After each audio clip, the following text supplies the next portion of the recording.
Member साहिबा ने ठीक कहा है कि ये किराए की बिल्डिंग में चल रही है। प्रदेश में लगभग 50 ऐसी ईएसआई डिस्पेंसरीज हैं जो रेंटेड बिल्डिंग्स में चल रही हैं और हम इन सब को अपने अस्पताल बनाकर हम कंस्ट्रक्शन करना चाहते हैं। कल बजट में मुख्यमंत्री महोदय ने ये बताया है कि ये रियायती दरों पर एचएसपीपी, एचएसआईडीसी या पंचायतों से इसके लिए ज़मीन दी जाएगी और जैसे ही ये ज़मीन मिलेगी हम सबको स्थानांतरित करना चाहते हैं। जहाँ तक बहन जी ने पूछा है तो इसके लिए ये जो किराए के में आपकी डिस्पेंसरी चल रही है, एचएसपीपी में 1.23 एकड़ की 58 सेक्टर में जगह आइडेंटिफाई कर ली गई है और उसको अपने लेने के लिए प्रस्ताव बनाकर केंद्रीय सरकार को भेजा गया है। इसके अतिरिक्त वहाँ पर डिमांड को देखते हुए जैसे मेंबर साहिबा ने कहा है तो केंद्र सरकार ने 150 बेड का अस्पताल सोनीपत में बनाने के लिए मंजूरी प्रदान की है, जिसके लिए 6 एकड़ ज़मीन को वहाँ पर आइडेंटिफाई कर लिया गया है और जल्दी ही उसको हम करके प्रपोजल बना के इसकी भी हमने केंद्र को भेज दिया है। जैसे ही उसकी स्वीकृति प्रदान होगी तो वहाँ पर हम 150 बेड का अस्पताल बना के देंगे।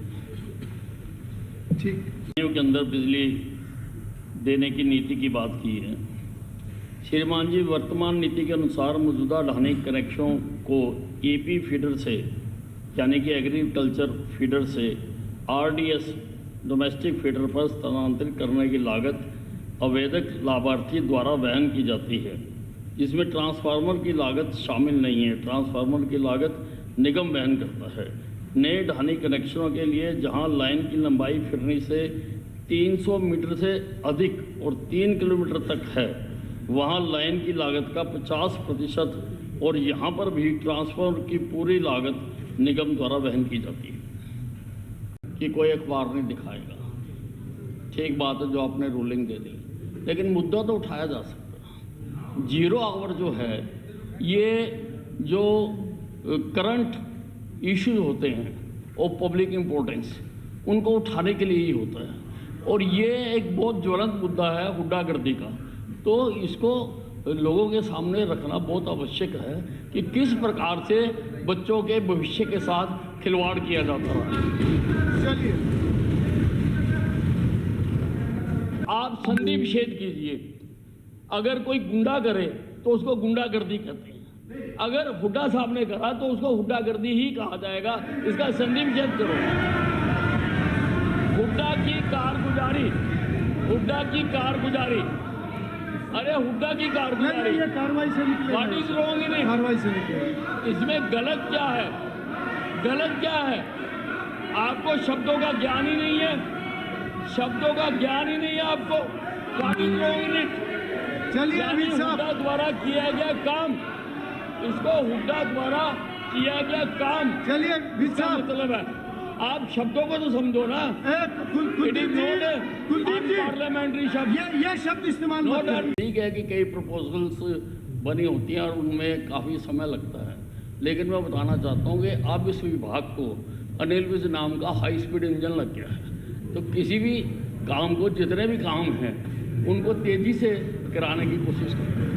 श्रीमती तरीके से देखते हैं पूरा। देखिए, झड़प तो नहीं होनी चाहिए और सरकार पूरी तरह से स्थिति को काबू करने की कोशिश कर रही है, लेकिन एक तो बात तथ्य है ना कि औरंगजेब का महिमा मंडन नहीं किया जा सकता। औरंगजेब हमलावर था। मुग़ल यहाँ पर हिंदुस्तान को लूटने के लिए आए थे और उन्होंने बहुत कत्लेआम किया है। तो उनका, उसकी जात धर्म कुछ भी रही हो, लेकिन वो हमलावर था, आक्रांता था, उसको महिमा मंडन नहीं किया जा सकता। अब कोई बालक छोटा है, उसके घर पर कोई बदमाश आकर कब्जा करके अपने नेम प्लेट लगा देता है, वो बालक सहम के रह जाता है। लेकिन जब वो बड़ा हो जाता है तो उसको उससे खाली कराने का अधिकार है।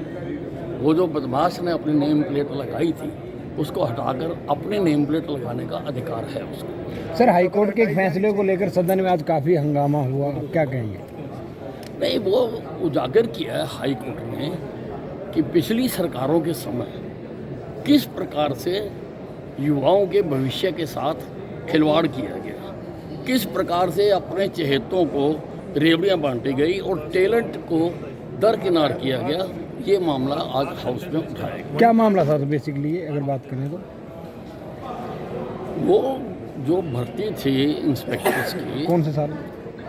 2008 में शायद, जब हुड्डा साहब चीफ मिनिस्टर थे, तो वो जो भर्ती थी उसमें जो काबिल लोग थे उनके नामों को दरकिनार करके अपने चहेतों को भर्ती किया गया।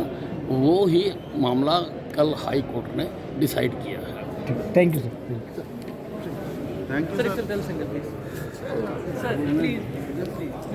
से युवाओं का शोषण जी, किस प्रकार से जो टैलेंट था, जो काबिल लोग थे, उनको नज़रअंदाज करके अपने चहेतों को रेवड़ियाँ बांटी गई। तो वो मुद्दा क्योंकि मीडिया में आया था तो आज तस्वीर ने उनको निकाला। तो सर कांग्रेस की तरफ से हंगामा भी किया गया, वॉकआउट भी किया गया सर। नहीं, उनको ना समझ नहीं आता, उनको बात का अर्थ समझ नहीं आता, अल्प ज्ञानी है।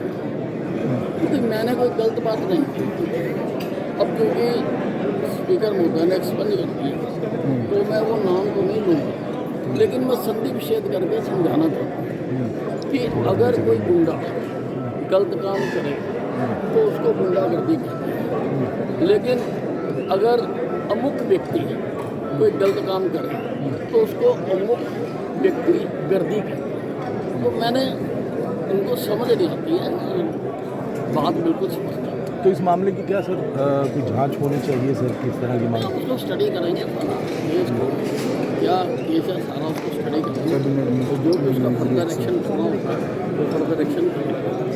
ठीक है सर, थैंक यू सर। इसमें ये है कि विपक्ष को वॉकआउट करने की जरूरत क्या पड़ी, जबकि ये तो हाईकोर्ट की तरफ से आया गया था। नहीं, वो विपक्ष है, वो बल्कि वो उनके अभी नेता तो नहीं बने हैं, लेकिन कुछ तो हम जल्दी उठाने हैं सर सामने देखिए। वो उन्होंने सारा थैंक यू।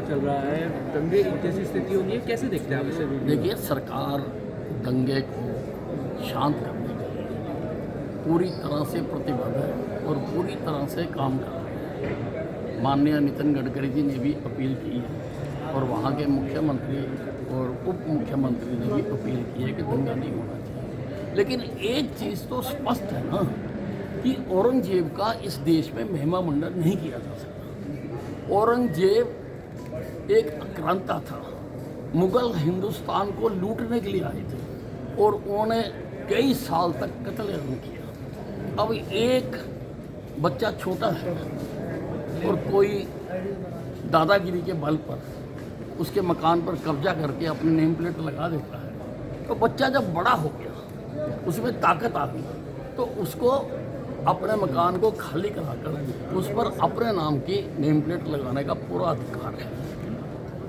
सर, सदन के अंदर हाईकोर्ट का एक मसला उठाया गया था, भर्ती घोटाला कहीं ना कहीं से जोड़ा जा रहा है, तो सर उस पर आपने बोला है, थोड़ा दोबारा बता दीजिए। देखिए, ये जो पिछली सरकार थी, हुड्डा साहब की सरकार थी, किस प्रकार से युवाओं का उसमें शोषण किया गया, ये उसके बारे में हाई कोर्ट में कल मामला था। उसमें टैलेंट को दरकिनार करके अपने चहेतों को उन्होंने नौकरियां बांटी, तो वो मुद्दा हाई कोर्ट ने कल डिसाइड किया है, उसी को सदस्यों ने आज हाउस में उठाया। गुंडा शब्द कहने को लेकर भी जो है वो काफ़ी बवाल जो है वो देखने को मिला। नहीं, मैंने किसी को गुंडा नहीं कहा है। अब देखिए, क्योंकि स्पीकर साहब ने एक्सपंज कर दिया, लेकिन मैं वो नाम तो नहीं लूँगा। मैं आपको बताना चाहता हूँ कि संधि विच्छेद करके हमें समझना चाहिए। अगर कोई गुंडा गलत काम करे तो उसको गुंडागर्दी कहते हैं, लेकिन अगर कोई ABCD गलत काम करे तो उसको ABCD गर्दी। दास्तान ठीक है Haryana sir, news thank you, अब धन्यवाद सर। 1100 प्लस डिजिटल केबल नेटवर्क पर and Android based DTH smart set top box, सभी OTT प्लेटफॉर्म 24 लाइव देखिए, हमारे सभी सोशल मीडिया पेजेस पर। अधिक जानकारी के लिए विजिट करें www.dastaneharyana.in पर।